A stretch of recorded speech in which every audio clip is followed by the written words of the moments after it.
Today on History Bites, we take a look at what you would have been served if you had asked for bread in the kitchen of a Texian settler. It's a dish adapted from Native American cuisine and adapted to the harsh climate of the American Southwest.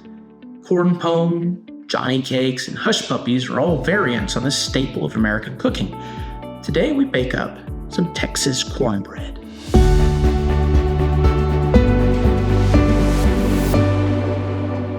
Ask any American child what corn dish English settlers learned from the Native American tribes, and they'll tell you popcorn. While I love a good bowl of popcorn, today we're focusing on the second most famous corn-based dish adapted from Native American cuisine, and the one that had the biggest impact on the daily lives of Texans from the earliest days of settlement right up until today: cornbread. Native tribes in the American Southeast, like the Cherokee, have been using corn as a staple of their diet for centuries.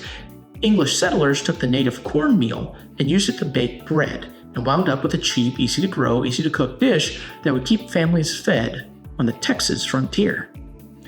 Wheat bread was incredibly rare in the American South, and especially in Texas. The weather was too hot for wheat crops to thrive. Add to that a settler's need for bread that could be made quickly in a pan or Dutch oven, and you have the ingredients for the dominance of cornbread. This particular recipe has been in use for almost 300 years now, and it's just as easy to bake today as it was when Stephen Austin led the first American colonists to Texas. Begin by preheating an oven to a hot 450 degrees and placing a cast iron skillet with 2 tablespoons of bacon grease inside the warm oven for a few minutes. You could use shortening for this, but then you'd miss out on a helping of bacon.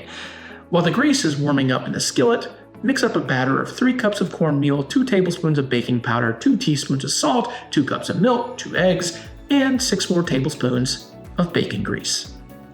You could add some wheat flour and sugar to this mix, but those are items that would have been rare for Texas pioneers, so we'll do without.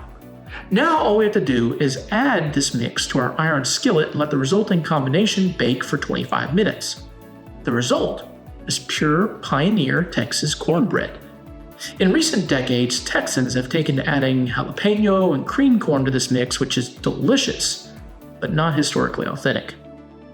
There you have it, a staple of Texas pioneer cooking, served up hot, right here on History Bites.